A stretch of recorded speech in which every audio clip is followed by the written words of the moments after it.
Sir Francis Drake, welcome. Very pleased to meet you. We're so glad that you could come. In actual fact, it's Captain General Sir Francis Drake. Captain General, That's and right. What a lovely accent you have, my dear. Well, I thought you were the one with the accent, if you don't mind me saying. We colonists, we don't know. I see that you have a sword there. That's right. Under your cape. Is this considered a concealed weapon? That's considered a dropped mic. Can I help you with that? That's all right, I'm used to this. Oh, okay. My sword is for my country and for gaining treasure. I don't have any treasures and I like your country a lot. That's all right, I'll put it down then. Oh, all right. Tell us about your galleon. Well, it's the Golden Hinde, which went around the world about 400 years ago. In fact, Francis Drake was the first captain to go around the world at that time. And the Golden Hinde that's docked in Cape Canaveral at the moment is actually a full-scale working replica of the Golden Hinde. Now, I want to ask you something. The Golden Hinde, hind being a deer, in case you didn't know that, well, it's got the deer on the bow, but it has a lion on the stern. Why? Well, there's a very good reason for that, and that's because 400 years ago, and even today, we're quite superstitious. And the lion is to ward off sea monsters and ghosts. And there's also a couple of knights' heads on the ship deck, which we rub our hands over every morning for good luck. I didn't know that.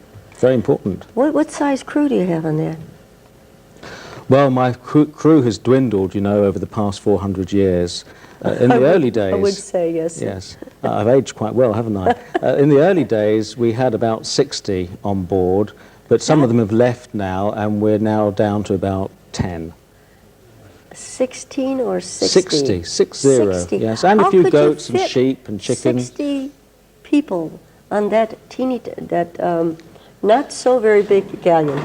Well, it was a big squash. Of course, I had a nice large cabin above. I noticed that. Yeah. We have areas down below where the cannons are, and that's where the men and the boys would sleep. We had boys as young as 8 or 9 years old. We used to call them powder monkeys because they used to get the gunpowder for the cannons. Really? That's right. Did you ever damage them when they were getting powder? Were they all right? The powder monkeys or the cannons? Yeah, the powder monkeys. Oh, well, there were next. sometimes casualties, but in actual fact, they did very well from the journey. The cabin boy was able to receive today's equivalent of $2 million as a result of our trip on the Golden Hinde. Whoa. You're That's kidding. right. Yeah, we took a lot of treasure from the Spanish. What did the crew get? Well, they got a lot. Do you know what's the first thing I did with the treasure when I got it? No. I counted it.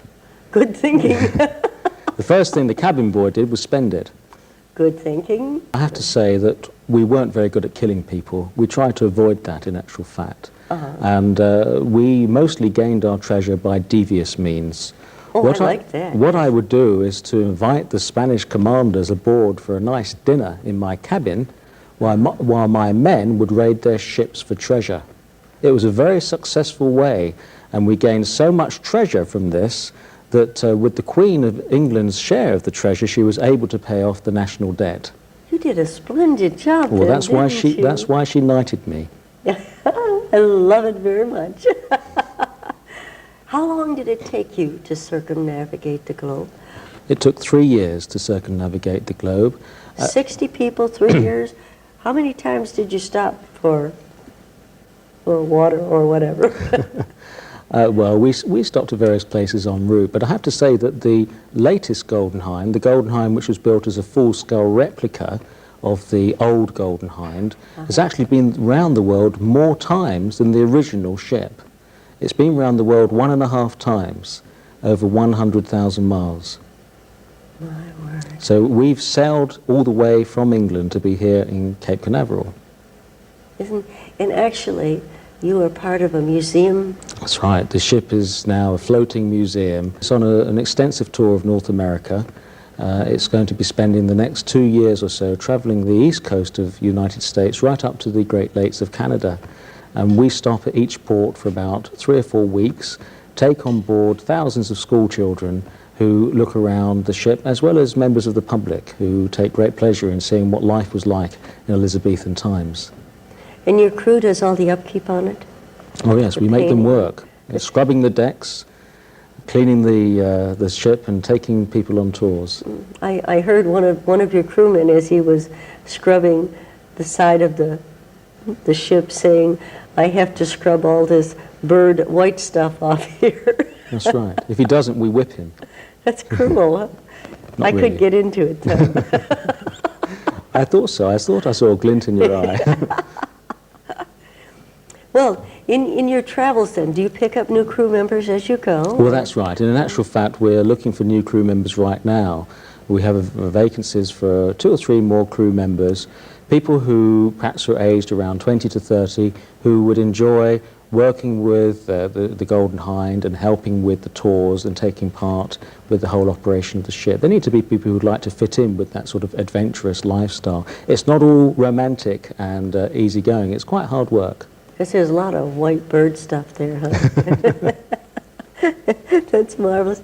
You will travel up and down the coast, and the proceeds Well, from we don't what go. you... We go up the coast, but probably won't come down again because after our tour, we will sail back to England. It's about a 7-week journey across the Atlantic back to England. You have a sister ship that travels along with you. Is that a secret? Not at all. There are okay. some crew members who live aboard the Golden Hinde in much the same way as Sir Francis Drake did. But some of the other crew members, more on the administrative side, live on the sister ship. The proceeds from the sale of tours and what have you goes to the museum, the ship itself? Or The ship's totally self-funded, only through the admissions and the sales of souvenirs and the generous donations from members of the public who wish to see the world's only full-scale 16th century sailing ship survive. Francis Drake's original Golden Hinde unfortunately rotted about 300 years ago, but we're hoping that this ship will last a lot longer. Oh, I know it will, with the crew you have on it. That's right. They've got a little more knowledge, shall we say. It actually, John, back to Jon Danzig. Oh, it's difficult to go back to that. You have this lovely English accent. Are you an actor by nature? More by nature than profession, probably. Mm-hmm. Did you decide that the costume was the thing to do, or was it when you came into the job the costume was the thing? Well, in actual fact, I'm not the only one who's played Francis Drake, and this costume is inherited with the job. Well, John, we're so glad you came, Sir Francis. It's we my are pleasure. absolutely delighted you were able to come and join us tonight.